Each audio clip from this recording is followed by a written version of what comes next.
యమున లక్ష్మి చేత divorce papers మీద సంతకాలు చేయించుకున్న తర్వాత రోజు ఉదయాన్నే లక్ష్మిని లాయర్ దగ్గరికి తీసుకుని వెళ్తుంది. ఇక వాళ్ళిద్దరూ బయటకు వెళ్ళిన తర్వాత పద్మాక్షి ఎలాగైనా సరే ఆ లక్ష్మిని ఈరోజే ఇంట్లో నుండి వెళ్ళగొట్టాలి అని చెప్పి నిర్ణయించుకొని లక్ష్మి కోసం వెతుకుతూ ఉంటే తను ఎక్కడా కనిపించకపోవడంతో తను లేదక్క ఎక్కడికో వెళ్ళింది అని చెప్పి అంబిక అంటూ ఉంటుంది. అదేంటి, ఎవరికి చెప్పకుండా అది ఎక్కడికి వెళ్ళి ఉంటుంది? ఈ యమున కూడా కనిపించడం లేదు, యమున ఎక్కడ అని చెప్పి అంటూ ఉంటే వదిన కూడా కనిపించడం లేదు, తను ఎక్కడికి వెళ్ళిందో నాకైతే తెలీదు, వస్తా అక్క నీకు తెలుసా అని చెప్పి అంబిక అంటూ ఉంటే లేదు అంబిక, నాకు కూడా తను ఎక్కడికి వెళ్ళిందో తెలీదు అని చెప్పి అంటూ ఉంటుంది.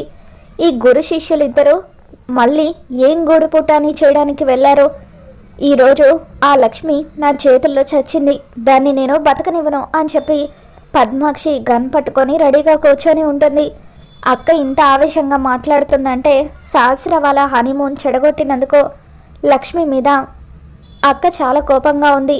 ఈ దెబ్బతో లక్ష్మిని అక్క చంపేయడం ఖాయమని చెప్పి అంబిక ఆనందంగా ఫీల్ అవుతూ లక్ష్మి అక్క చేతిలో చచ్చిపోతే అక్కడ ఫ్యాక్టరీలో జరిగే ప్రమాదం వల్ల విహారీ జైలు పాలవుతాడు, ఇక ఈ సామ్రాజ్యానికి మహారాణిని నేనే అని చెప్పి అంబిక ఆనందపడిపోతూ ఉంటుంది.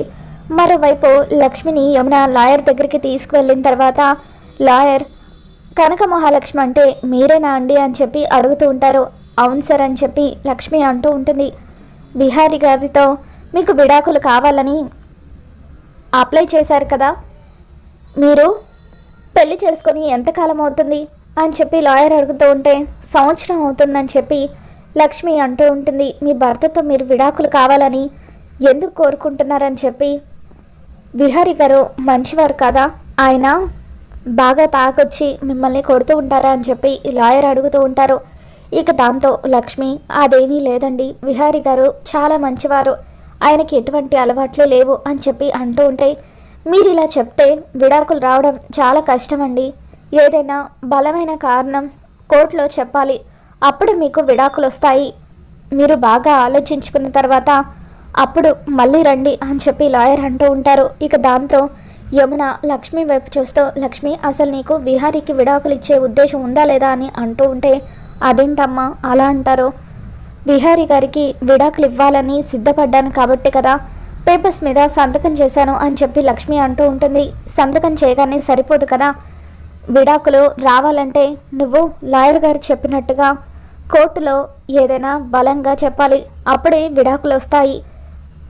నా కొడుకని నువ్వు మొహమాట పడుతున్నావేమో, మరేం పర్వాలేదు, విహారీ గురించి నువ్వు కోర్టులో చెడుగా చెప్పినా పర్వాలేదు, మీ ఇద్దరికి విడాకులైతే రావాలి, లాయర్ గారు చెప్పినట్టుగా బాగా ఆలోచించుకో, మళ్ళీ రేపు ఆయన్ని కలవడానికి వద్దాము, ఇంటికి వెళ్దాం పద అంటూ యమున లక్ష్మిని తీసుకొని తిరిగి ఇంటికి వచ్చేస్తూ ఉంటుంది. ఇకప్పుడు లక్ష్మి మనసులో భగవంతుడా, దేవుళ్ళ లాంటి విహారీ గారి గురించి నేను కోర్టులో చెడుగా ఎలా చెప్పగలను, ఆయనకు ఎటువంటి దురలవాట్లు లేవు, పైగా నేనంటే ఆయనకి ఎంతో ప్రేమ, ఆయన అంతలా నన్ను అభిమానిస్తూ ఉంటే నేను మాత్రం ఆయన గురించి చెడుగా ఆయనకు వ్యతిరేకంగా కోర్టులో ఎలా చెప్పాలి అని లక్ష్మి ఆలోచిస్తూ ఉంటుంది. యమున లక్ష్మి ఇద్దరు కూడా ఆటోలో ఇంటికి తిరిగి వస్తారు. పద్మాక్షి యమున వాళ్ళ వైపు కోపంగా చూస్తూ ఎక్కడికి వెళ్ళారు మీరిద్దరు అని చెప్పి అడుగుతూ ఉంటే ఇద్దరు కంగారు పడిపోతూ ఒకరినొకరు చూసుకుంటూ ఉంటారు.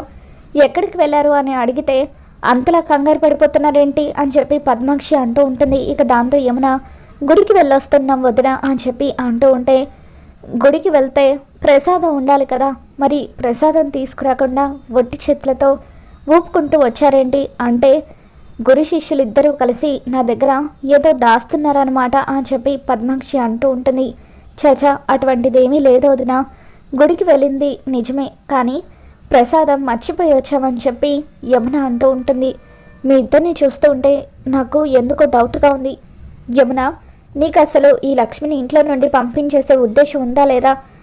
ఇది విహారీ సహస్ర ఇద్దరు హనీమూన్కి వెళ్లకుండా ఆగిపోవడానికి కారణమైందని తెలిసినా కూడా నువ్వు దీనితో కలిసి బయట తిరగడం ఏంటి అని చెప్పి పద్మాక్షి అంటూ ఉంటుంది. నీ కొడుకు కాపురాన్ని కూల్చాలని చూస్తున్నా దీని మీద ఇంకా నీకు అంత ప్రేమ ఏంటో నాకైతే అర్థం కావట్లేదు అని చెప్పి పద్మాక్షి దీన్ని ఇప్పుడే నేను చంపేస్తాను అని చెప్పి అంటూ ఉంటే అప్పుడు యమున అడ్డుపడుతూ వద్దొదిన, నిజంగానే వీసా చించేసింది లక్ష్మి కాదు, అది ఎవరు చేశారో తెలియదు కానీ లక్ష్మి అయితే ఖచ్చితంగా అటువంటి పని చెయ్యదు అని యమున అంటూ ఉంటుంది. నువ్వు ఇంకా దీన్ని వెనకేసుకుని వస్తున్నావా?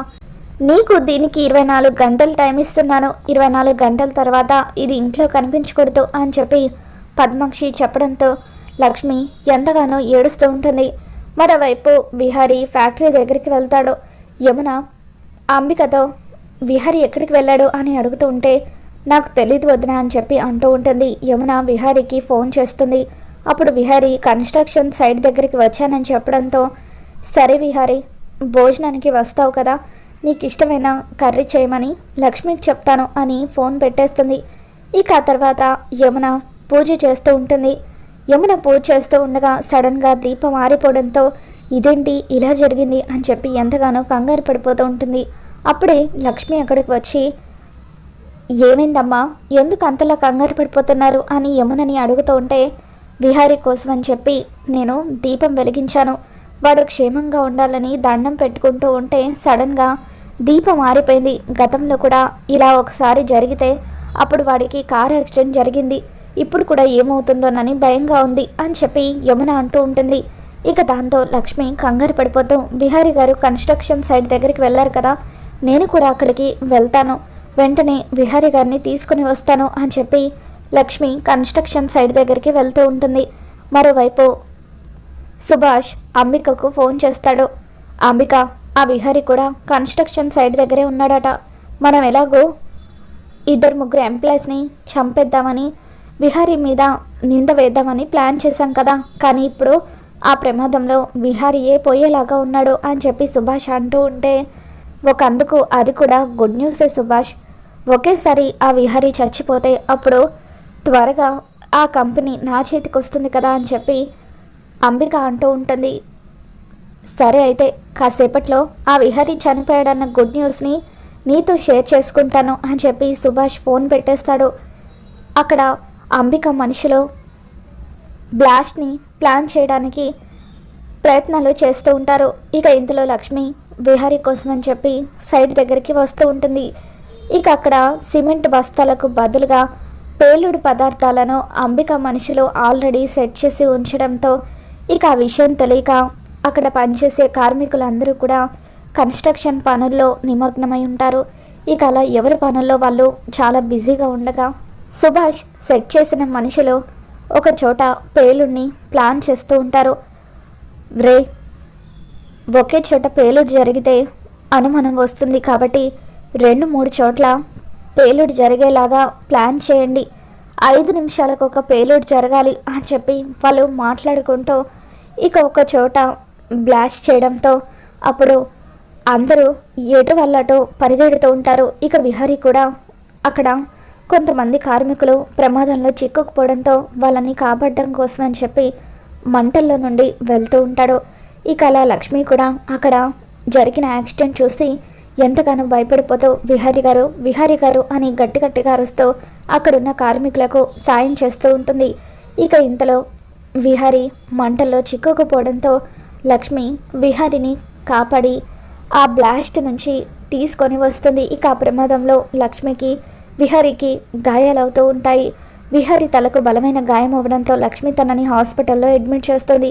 విహారీ చావు బతుకుల్లో ఉన్నాడన్న విషయం తెలుసుకొని యమున ఎంతగానో కంగారు పడిపోతూ స్వామీజీ దగ్గరికి పరుగులు తీస్తుంది. స్వామీజీ, ప్రస్తుతం నా కొడుకు కన్స్ట్రక్షన్ సైట్ దగ్గర జరిగిన ప్రమాదం వల్ల చావు బతుకుల్లో ఉన్నాడు, ఎందుకు వాడికి ఇలా జరిగిందో ఏమీ అర్థం కావట్లేదు, ఏమైనా పరిహారం ఉంటే చెప్పండి స్వామి అని చెప్పి యమున అంటూ ఉంటే అప్పుడు స్వామీజీ, నువ్వు చేసిన తప్పిదం వల్లే ఇలా జరిగింది యమున, విహారీది లక్ష్మిది పవిత్రమైన బంధం, అటువంటి బంధాన్ని విడదీయాలని నువ్వు ప్రయత్నాలు మొదలుపెట్టావు, ఎప్పుడైతే నువ్వు ప్రయత్నాలు మొదలుపెట్టావో అప్పుడే విహారీ ఆయుష్ క్షీణిస్తూ వస్తుంది అని చెప్పి స్వామీజీ చెప్పడంతో యమున ఒక్కసారిగా షాక్ అవుతూ ఉంటుంది. స్వామీజీ, నేను చేసిన తప్పుకి నన్ను క్షమించండి, దయచేసి విహారీని కాపాడుకోవడానికి ఏదైనా మార్గం ఉంటే చెప్పండి అని యమున వేడుకుంటూ ఉండడంతో ఇక అప్పుడు స్వామీజీ విహారీ ప్రాణాలు కాపాడగలిగింది ఒక లక్ష్మి మాత్రమే. వెంటనే లక్ష్మిని నీ కోడలుగా అంగీకరించి లక్ష్మి చేత అమ్మవారికి పూజ చేయించు, అప్పుడు మాత్రమే విహారీ ప్రాణాలు కాపాడగలవు అని చెప్పి స్వామీజీ యమునకి చెప్పడంతో ఇక అలాగే స్వామి, మీరు చెప్పినట్టుగానే లక్ష్మిని నా కోడలుగా అంగీకరించి తనతో అమ్మవారి పూజను చేయిస్తాను. నా కొడుకు ప్రాణాల కంటే నాకు ఏది ముఖ్యం కాదు అని చెప్పి యమున లక్ష్మి కోసం బయలుదేరి వస్తూ ఉంటుంది. మరి రాబోతున్న ఎపిసోడ్లో ఏం జరగబోతుందో మళ్ళీ మన ఛానల్లో తెలుసుకుందాం. ఈ వీడియో మీకు నచ్చినట్లయితే తప్పకుండా లైక్ చేయండి.